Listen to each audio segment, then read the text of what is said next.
Bismillah. Mademoiselle Élodie avait 59 ans sur sa tête quand cette chose arriva. Ce n'est pas sur sa tête seulement qu'elle les avait évidemment. Elle les avait partout. Mais ces 59 ans-là, pour elle, ne signifiaient rien du tout. Pas plus que jadis la jeunesse ne lui avait rien signifié. Enfin, pour vous dire la franche vérité, rien n'avait jamais rien signifié pour elle. C'était une franche vieille fille, née vieille fille. Depuis son enfance, toute petite, elle faisait travailler son idée dans sa tête. À son goût, elle comprenait toute chose à sa façon. Et depuis qu'elle avait vu un mariage sortir de l'église un jour, elle était restée fort longtemps à croire que lorsque les gens sont mariés, ils ne peuvent jamais plus cesser de se donner le bras. C'est depuis ce temps qu'elle ne pouvait entendre parler de mariage. Mais ce n'est pas au sujet du mariage seulement que ses idées faisaient des cabrioles en son esprit, lorsqu'on avait commencé à la conduire à la messe, ce qu'elle avait trouvé de plus beau, c'était les enfants de chœur, qui ne mettaient que des vêtements rouges sur eux. Élodie comprit que c'étaient les enfants du curé. Seulement, un jour, elle en vit un qui était noir, et son esprit travailla longtemps là-dessus. Elle finit par trouver que c'était peut-être le bedeau qui était le père de celui-là, et elle demanda à sa tante des explications. Enfin, et pour en finir, cependant qu'au fur et à mesure et tous les jours, elle devenait plus vieille, elle devenait plus austère aussi, plus susceptible, plus pudibonde. Ainsi, dans la cour de la maison où elle habitait, il y avait des oiseaux, des merles ou autres, qui venaient chercher de quoi manger par terre. Mais ces oiseaux-là prenaient librement leurs ébats dans la cour. Et avant de faire leur petite affaire, ils ne guettaient point mademoiselle Élodie pour s'assurer qu'elle ne les regardait pas. Et quand par hasard cette vieille fille les voyait seulement se becqueter, elle levait ses deux bras au ciel, son cœur partait. Vip vap, vip vap, vip vap. Elle allait réciter trois Notre Père et sept Je vous salue, tant elle avait peur que ces choses-là fissent tomber dans la malédiction. Et de fil en aiguille, les amours de ces oiseaux finirent par lui donner des palpitations de cœur. Elle fit appeler le docteur Titok, lui expliqua que son cœur lui faisait mal, qu'elle avait des étourdissements et que par moments elle se sentait étouffée. Mais lorsque le docteur lui dit qu'il fallait l'ausculter, d'enlever sa robe, elle répondit qu'elle n'enlevait rien, qu'elle n'avait pas besoin d'être auscultée, pas même sa langue, elle ne voulut sortir pour que le docteur la vît. Alors Titok lui dit tant pis pour elle. Il lui donna une recette de 4 pages qui comportait beaucoup de bromure, dont l'infusion de corosol, et il partit en disant qu'il serait inutile de l'envoyer chercher à nouveau.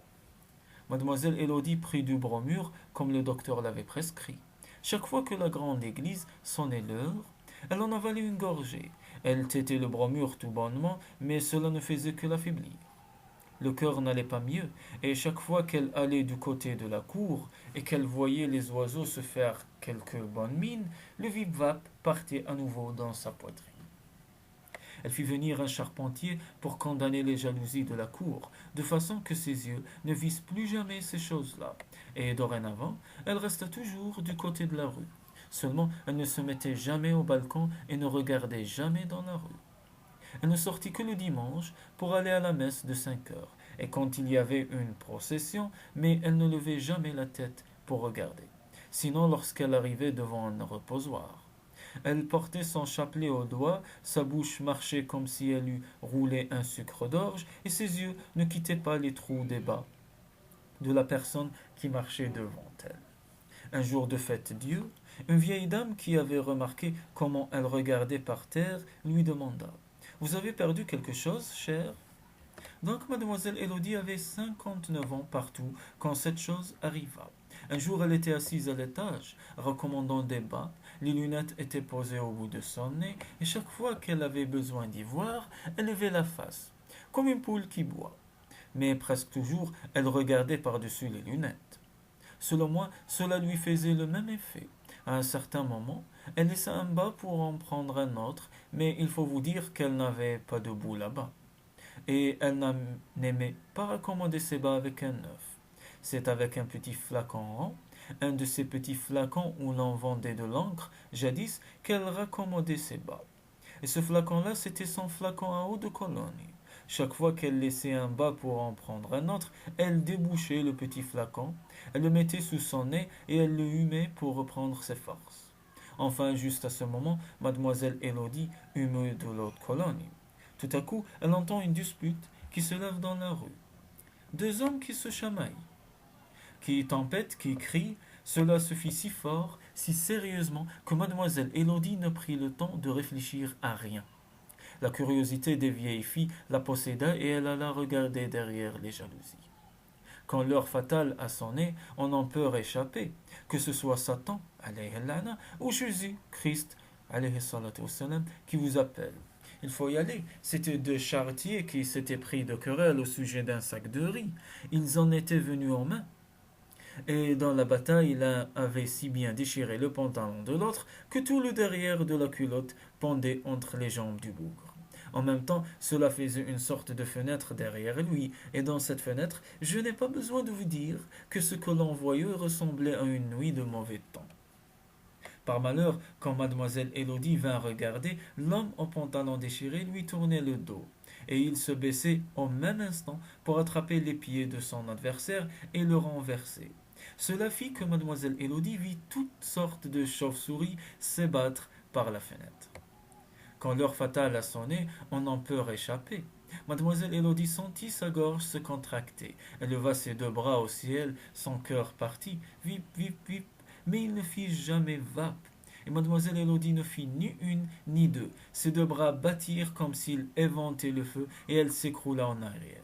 Sa tête fit un grand choc sur le parquet, et elle rendit son âme. Il y a des gens dont l'âme ressemble à une colombe. L'âme de mademoiselle Élodie ressemblait à une poule frisée. Elle resta dans la chambre un long moment. Elle ne comprenait pas ce qui était arrivé. Elle tournait autour de mademoiselle Élodie. Elle lui becquetait le bout des doigts pour la réveiller, mais mademoiselle Élodie ne sentait plus rien. Alors l'âme commença de réfléchir. Elle pensa qu'elle ne pouvait plus continuer d'être avec mademoiselle Élodie, et elle en eut de la peine. Mais quand même, elle savait que c'est ainsi que vont les choses. Il fallait bien qu'un jour, mademoiselle Élodie mourût. C'est la vie qui fait. Alors elle s'en alla, elle passa à travers les lames de la jalousie et elle monta sur le toit de la maison. Le soleil tombait déjà. Vers le petit bourg, tout le ciel était rouge, comme si le feu s'y était mis. Et de grands nuages lents s'étiraient sur les montagnes. La pointe était toute dorée et les maisons avec leurs rues étaient comme une fournée de pâté sur leurs feuilles d'office. Dans la rue, les charretiers avaient épuisé leur querelle depuis longtemps et ils étaient partis. Un agent était déjà arrivé et il y avait un tas de gens autour de lui qui lui racontaient tout ce qui n'avait pas eu lieu. Cela n'avait pas d'importance parce que l'agent ne savait pas écrire et qu'il ne pouvait pas recueillir leurs témoignages. L'âme de mademoiselle Élodie regardait tout cela. En même temps, elle pensait qu'il lui fallait monter au ciel auprès du bon Dieu, subhanahu, et cela lui donnait une certaine crainte. Elle savait cependant combien la route est longue, et cette longueur du chemin lui rendait courage. Pendant qu'elle pensait à ces choses, un gros chat noir qui l'avait prise pour un oiseau et qui la guettait depuis un long moment derrière une fenêtre bondit devant elle. Elle lui fit pfff. L'âme de mademoiselle Élodie eut peur. Ses ailes s'ouvrirent, battirent, et elle prit son vol sur la route du ciel.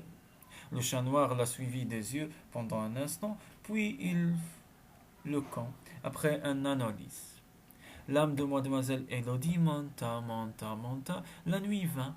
Elle montait toujours. L'aube se leva. Elle montait. Au bout de 4 jours, elle passa près des étoiles. Elle brillait comme des lucioles à ses yeux. C'était une seule clarté tout autour d'elle.